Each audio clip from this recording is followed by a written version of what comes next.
kamaráti máme tesne po premiére Separa. Čo vy na to hovoríte na tento koncert? Poď. Perfektné. Ja som bol na koncerte, úplne regulár divák, v zime v bunde som sedel hore, super, ja som si to užil. Tam aj stretli, ak sa nemýlim. Potom na tej afterke. Na afterke, a to si necháme potom na ďalší rozhovor, čo sa tam dialo, ale perfektne som si užil a premiéra výborné, veľmi dobré. A som veľmi rád, že Markiza do toho išla, alebo teda Vojo, a teším sa z toho, je to veľmi dobre urobené. Ja som, musím povedať, čakal, že tam bude aj niečo ako keby také z backstageu, alebo že vidieť do zákulisie, ale vlastne potom som si uvedomil, že vlastne ani niečo viac dodať, pretože on reálne, ten chlapec, Separ, pozdravujem, on 2 hodiny išiel performance, on sa raz prezliej kolena, trvalo to, ja neviem, 15 sekúnd a vlastne vrátil a furt išiel. Takže klobúk dole, frajer. Treba len dodať, že my na Voju budeme mať nielen tento koncert, ale dokument. Takže bude dokument. No vidíš, takže tam to máte.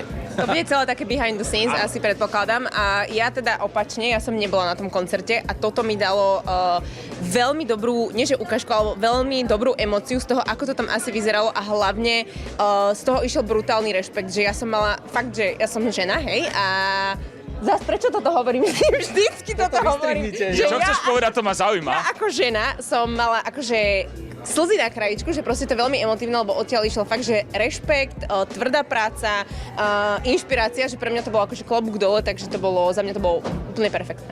Keď sme pri tej tvrdej práci, poďme k vám. Ako si využívate Teleráno? Úžasne, ja si myslím, že to je proste naša vysnená práca, dávame do toho podľa mňa, že je celých seba a hrozne nás to baví, takže sme tam strašne spokojní.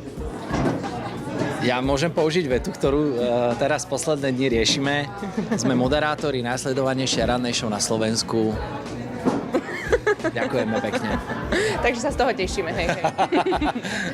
Marek, o tebe to možno diváci nevedia, ale ty bývaš v Banskej Bystrici, to znamená, že ty na každé vysielanie dochádzaš? Je to pravda, dochádzam. Je príjemných hodina 47 priamo do Záhorskej Bystrice. Chceš akože celú story? Kedy vstávaš napríklad? 2:15 mám budík, v princípe pred 3:00 sa mi to podarí celé naložiť, dať sprchu, veci, bla bla bla. Pred 3:00 sa dám do auta, pred 5:00 prvý, najďalej bývam, som v Markize pred zvukárom, o 5:00 nahráme headliny a o 6:00 začína Teleráno. Kto z vás, ale už sa asi nemusí pýtať, kto z vás meškáva, alebo chodí neskôr? Ja chodím neskôr, dokonca chodím po 5:00 a Marek ma tam čakáva.